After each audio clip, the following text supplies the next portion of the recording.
Esse é o Ancapso e nós vamos falar agora sobre uma inflexão à esquerda que o governo Lula está planejando fazer. Vocês sabem, o governo Lula sofreu uma derrota muito grande no Congresso que mostrou várias coisas bastante significativas. Primeiro que o Congresso está cagando para o Lula, não quer mais o Lula, né?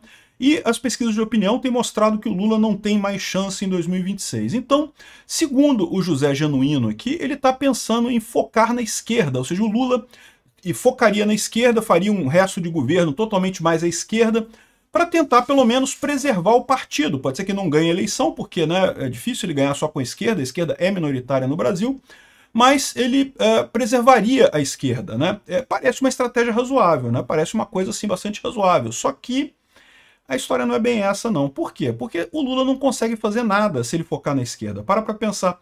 Ele já está com dificuldade de fazer qualquer coisa no governo, mesmo tendo o centrão e coisa e tal no meio do governo.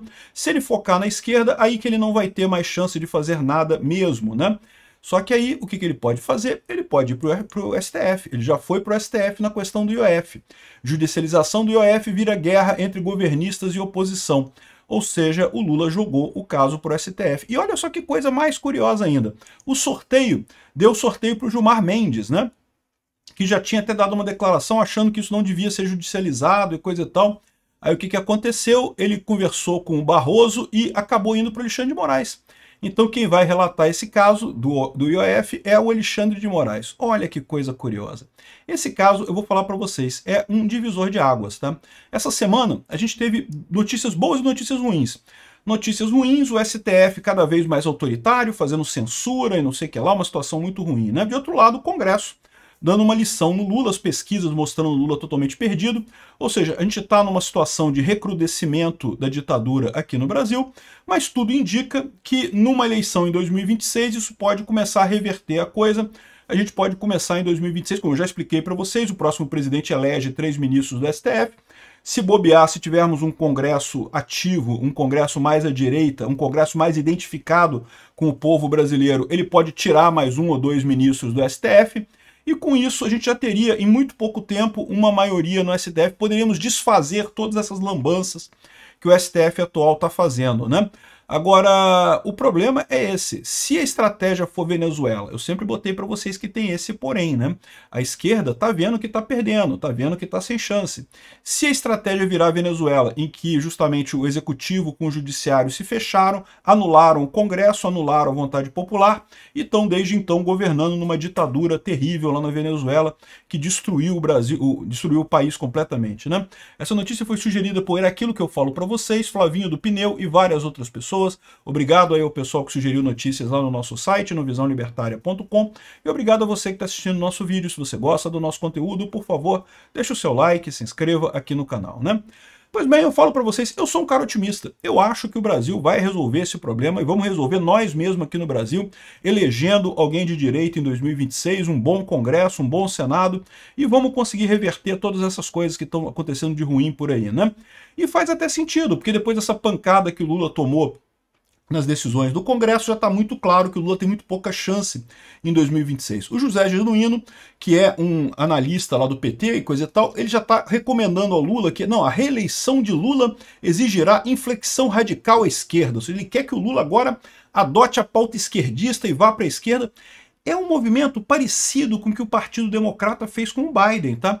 Vocês lembram, o Biden é um cara mais de centro lá nos Estados Unidos. Tiraram o Biden em cima da hora da eleição e botaram a Kamala Harris, né? Aqui no Brasil, o PT não tem uma Kamala Harris da vida, ou alguém que faça esse papel que ele pudesse colocar. Talvez o Boulos, né? Mas o Boulos é muito queimado nessa história. Enfim, o ponto é, a esquerda está querendo ir para a esquerda, radicalizar na esquerda. E lá nos Estados Unidos eles achavam que isso daria votos suficientes para alguma coisa, a gente viu que não. Ao contrário, eles perderam flagrosamente a eleição de 2024, perderam com muita folga em todos os estados, balança lá, eles acabaram perdendo, né? Por quê? Porque a esquerda é minoria, né? E mais do que minoria, aqui no Brasil também, a esquerda não tem capilaridade. Se você pegar os partidos políticos no Brasil, os partidos de esquerda e também os de direita, tá, eles são muito concentrados em grandes cidades. Não tem capilaridade em cidadezinha do interior, não tem o mundão, né? E eu já expliquei para vocês que nós aqui que gostamos de política, né? Quem tá aqui no meu canal é porque gosta de política, né? E a gente discute política, coisa, mas a gente tem que lembrar que uma boa parte da população brasileira não está tão interessada em política assim, tá? No final das contas, não está com essa... E aí é muito importante esse papel que eu falo sempre para vocês, da estrutura partidária.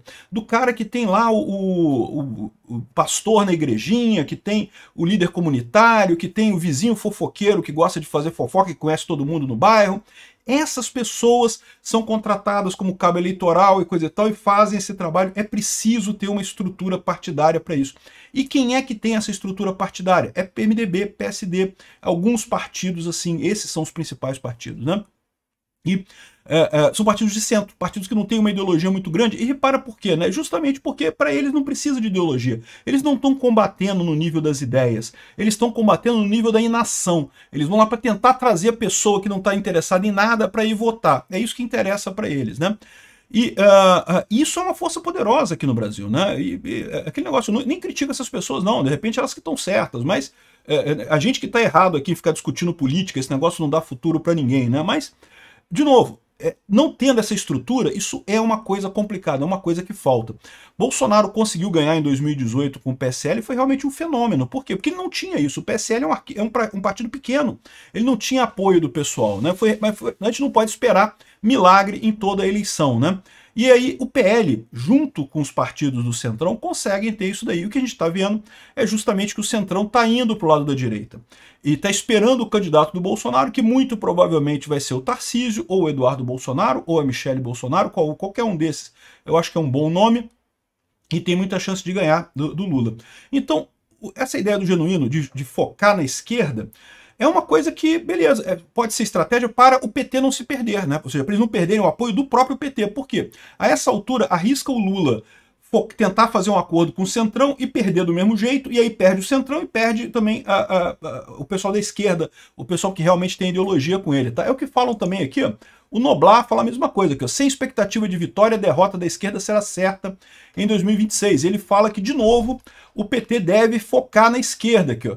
Tudo indica que Lula outra vez será o candidato do gueto da esquerda. Adeus aos tempos em que partidos apostavam em candidatos para mais tarde governar e coisa e tal. Não quer isso. Tem também o pessoal dizendo aqui, ó, em meio a dificuldades, Haddad enfrenta pressão para ser candidato ao governo de São Paulo em 2026 para ajudar o Lula, né? Porque você tendo um candidato a governador em São Paulo acaba motivando os cabos eleitorais lá da região para tentar trazer voto para o Lula, né? Então essa é a ideia, estou tentando fazer alguma coisa. Mas repara como é que as estratégias são estratégias muito mais para salvar o partido do que propriamente fazer uma vitória do Lula em 2026. Até aí está tudo razoável. Mas aí você começa a ver que o PT tem adotado uma estratégia de inimigos do povo, né? Que é a estratégia stalinista lá da União Soviética para tentar sair dessa crise.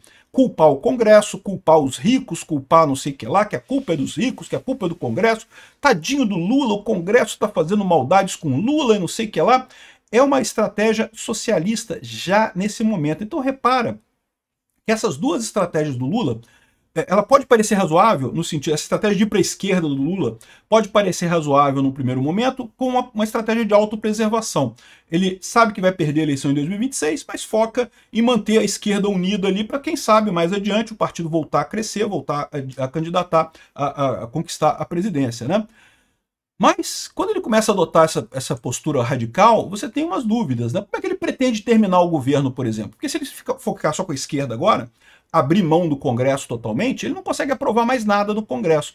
E aí, como é que o Lula vai governar daqui até o final do mandato dele? Como é que ele vai fazer até esse movimento à esquerda se o Congresso está contra ele, né? E aí que é o grande problema, porque foi exatamente o mesmo problema que o Hugo Chávez e depois o Maduro enfrentaram lá na Venezuela, né? A população cada vez mais contrária aos ditadores e cada vez mais apostando num Congresso contrário a eles. Quando o Congresso começou a incomodar o Maduro, já era o Maduro na época, o que o Maduro fez? Ele passou a governar com o STF deles lá, com a Suprema Corte deles lá. Anulou o Congresso completamente, né?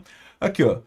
Judicialização do IOF virou guerra entre governistas e oposição. Ou seja, o Lula foi pro pau. Vai mandar o negócio do IOF pro STF. E eu digo mais, se isso daqui passar no STF, se por um acaso, né, o Alexandre de Moraes, que é o relator desse negócio, como eu falei, foi sorteado Gilmar Mendes, aí deram um jeito lá, pegaram um caso que tinha lá de questionamento, disseram, não, por prevenção, tem Alexandre de Moraes que vai decidir essa questão do IOF, né? E isso é uma coisa que assusta. Por quê?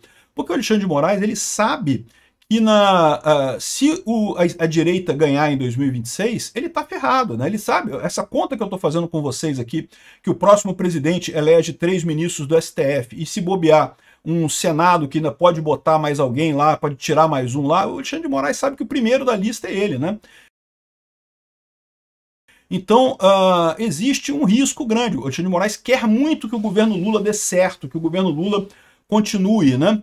Então, essa é a situação. O que eu vejo da coisa, a gente está num divisor de águas. Essa semana, por um lado, foi muito boa para a direita, né? O Congresso deu essa banana para o Lula, mostrou que o Lula não tem sustentação nenhuma, ou seja, matou o governo Lula praticamente. Por outro lado, foi muito ruim com as ações do STF com censura e coisa e tal. A gente está no divisor de águas, naquele ponto ali, ó. Se der um pouquinho para cá aqui, ó, a tendência é tudo melhorar e a gente ir para o lado certo. Se por outro lado, a gente for para o outro lado aqui, ó, a tendência é tudo piorar e ir pior para o outro lado, né? Então, eu não sei qual vai ser a decisão do Alexandre de Moraes nesse caso. Eu espero que ele não aceite sacrificar o Brasil inteiro por conta da ambição pessoal dele, por conta da comodidade pessoal dele de ter um governo de esquerda que atenda as vontades dele lá, né? Então, eu não sei qual vai ser a decisão dele, mas o que eu digo para vocês é o seguinte, esse é o divisor de águas, essa é a ponta da agulha ali, é o ponto em que a coisa vai se dividir um para um lado e para o outro. Se o Alexandre de Moraes decidir, de fato, anular o Congresso e validar o IOF do Lula, acabou o Congresso não tem mais voto nenhum. Acabou tudo. Eu acho que a gente vai começar agora a ir num caminho cada vez mais Venezuela, cada vez mais a Suprema Corte ignorando o Lula indo cada vez mais para a esquerda, focando na esquerda, porque não precisa se preocupar mais com o Congresso, não precisa se preocupar com o povo brasileiro, o STF vai dar aval para ele, então vamos cada vez mais para nível Venezuela e vai ser um futuro muito duro para a gente, tá? Não vou enganar vocês não. Se for nesse sentido, esse divisor de águas, se for nesse sentido, a gente vai ter anos muito difíceis aqui por muito tempo. Porque o que acontece? Ainda existe a chance da gente ganhar a eleição ano que vem? Existe, mas o desespero desse pessoal vai estar tão grande que é muito pouco provável que façam alguma coisa. Ah, se o Lula fizer alguma outra lei esquerdista, o Congresso vai derrubar. Mas aí, agora que já começou, né, sabe como é que é, né? Venezuela não tem ombro, né? Depois que entrou a cabecinha, o resto vai, né? Ou seja, depois que o STF derrubar essa coisa aqui do Congresso, acabou o governo, acabou o Congresso não tem mais nada. Agora, é possível imaginar, e vocês sabem, eu sou um otimista, eu sou uma pessoa que acredito no Brasil, acredito que as pessoas, por mais que elas estejam erradas, por mais que elas tomem decisões por vontade própria, pelos próprios interesses, né, o sistema, ele funciona, o sistema da democracia funciona, né? E tem institucionalidade lá, tem gente vendo as consequências desse tipo de coisa, né? Então, eu tenho expectativa que talvez o Alexandre de Moraes vá para o outro lado, que negue o IOF, ou mais do que isso, que force o Lula a fazer o que tinha combinado com ele desde o início, né? Porque vocês lembram, todo mundo sabe, o Alckmin foi indicação do Alexandre de Moraes para o governo Lula, né? E todo mundo sabe que a ideia era que o Lula governasse 2 anos, o Alckmin 2 anos. O Lula, no final das contas, não quis abrir mão disso daí. É possível que o Alexandre de Moraes agora lembre o Lula dessa conversa. Não sei, pode ser que aconteça isso. Ou pode ser que ele simplesmente negue o pedido do Lula. Não porque ele morra de amores pelo Congresso, mas porque ele também não quer prejudicar não quer ajudar o Lula também. Ele quer agora... O Alexandre de Moraes quer o PSDB. Ele quer o PSD. Então talvez seja este o caminho. Vamos ver o que vai acontecer. E se, de novo, se a gente for para o caminho bom, se realmente a derrubada do IOF continuar valendo, o STF não aceitar isso daí, você tem a situação em que o Lula sabe agora que não pode fazer mais nada. De novo, acho que é quase a mesma coisa, né? Ele vai ter que renunciar, porque ele não tem mais como governar, não tem como chegar até o final do governo na situação que ele está agora, né? E aí assumiria o Alckmin, que é o que o Alexandre de Moraes queria desde o início, né? Isso é um ponto que pode ser politicamente complicado para a gente, mas seria positivo para o povo brasileiro, né? Ou seja, dificultaria a vitória da direita em 2026, o Alckmin assumindo. Por outro lado, melhoraria a situação toda do povo, né? E seria a derrota da esquerda completamente. A gente passaria a ter a janela de Overton movendo para a direita. Em 2026 a gente vai ter, sei lá, Bolsonaro, Tarcísio versus Alckmin. Eu ainda sou mais Bolsonaro e Tarcísio, tá? Mas enfim. Ou seja, o meu ponto é esse. A gente está no divisor de águas. Se a gente for para cá, se essa decisão do IOF realmente anular o Congresso, meu amigo, estamos indo para a Venezuela. Não estou dizendo que o Brasil não tenha mais futuro, eu sou um otimista, só que vai ser muito mais demorado. Vamos ter aí mais uns 20 anos de ditadura aqui no Brasil, até a gente conseguir derrubar esse pessoal, vai levar muito mais tempo, né? Por outro lado, se a gente for pro outro lado, se essa aguinha que está na divisor de águas ele cair pro outro lado, a gente pode resolver isso muito mais rápido. Vamos ver qual vai ser a decisão do Alexandre de Moraes.